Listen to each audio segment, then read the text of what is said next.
اللہ اکبر۔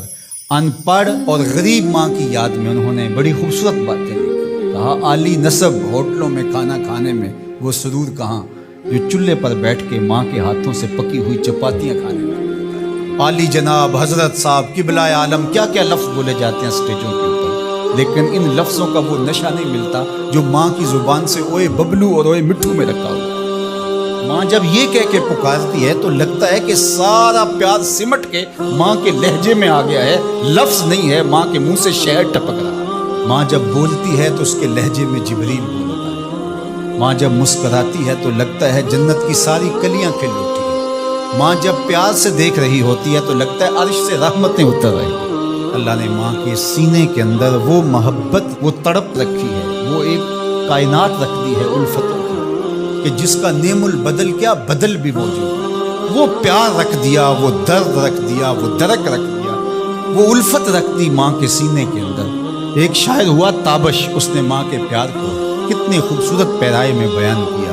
ایک مدت سے میری ماں نہیں سوئی تابش، میں نے ایک بار کہا تھا مجھے رات کو ڈر لگے۔ ایک دن بچپن میں میرے منہ سے نکلا تھا امی مجھے رات کو سوتے ہوئے ڈر لگتا ہے۔ میں بوڑھا بھی ہو گیا ہوں، میری ماں اب بھی میرے بستر پہ پھونکے مارے کہ میرے بیٹے کو رات کو ڈر نہ لگے۔ یہ ماں کے سینے کا پیار ہے، ماں کی الفت ہے، یہ ماں کی تڑپتی ہوئی ممتا ہے۔ اولاد کے لیے وہ دکھ بھی جھیلتی ہے، تکلیفیں بھی سہتی ہے۔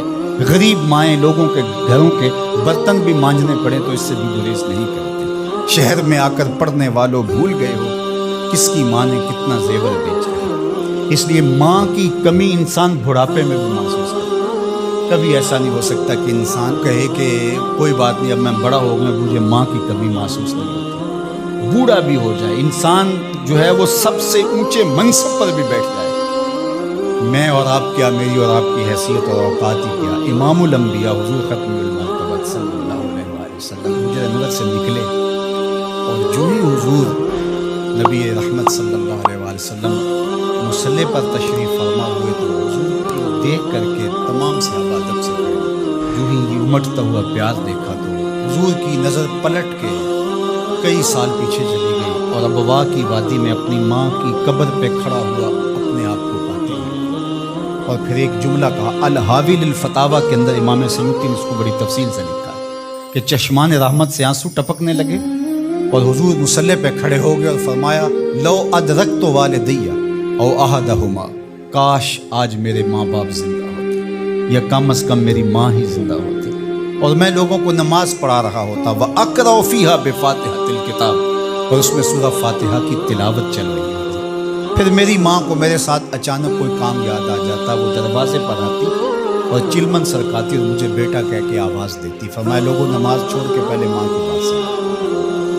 تو ماں کی کمی تو انسان زندگی کے آخری حصے میں محسوس کرتا ہے۔ پھر اس سے بڑا منصب کس کا ہو سکتا ہے جو امام الانبیاء کا منصب؟ اتنا بڑا اعزاز کس کا ہو سکتا ہے جو خاتم المرسلین کا اعزاز ہے، جو محبوب خدا ہے، کونین کے مالک ہیں، لیکن ماں کی کمی کو وہ بھی محسوس کرتے ہیں ماں و شماع کے شمار میں۔ تو ماں باپ کا وجود اللہ کی رحمت ہے۔ جب یہ سایہ سر سے اٹھ جاتا ہے تو پھر پتہ چلتا ہے کہ بندہ کھڑا کھڑا۔ جب گھنے درخت کے سائے میں بیٹھا ہو اور وہ درخت ساری دھوپ اپنے پتوں میں جذب کر رہا ہوتا ہے اور نیچے بیٹھنے والے کو چھاؤں فراہم کر رہا ہوتا ہے، اور اس سے نہیں پتہ ہوتا کہ جو مجھے چھاؤں دے رہا ہے وہ خود کتنا جلس رہا ہے، لیکن اچانک جب سایہ ہٹ جائے اور بندہ کڑی دھوپ میں آ جائے پھر اسے احساس ہوتا ہے کہ وہ سایہ کتنا غنیمت تھا۔ جن کے ماں باپ موجود ہیں وہ ان کی خدمت کر کے دنیا اور آخرت کی سرخرویاں حاصل کریں۔ اللہ کی رضا بھی اس میں ہے، رسول اللہ کی رضا بھی اس میں ہے، اور دنیا اور آخرت کی بہتریاں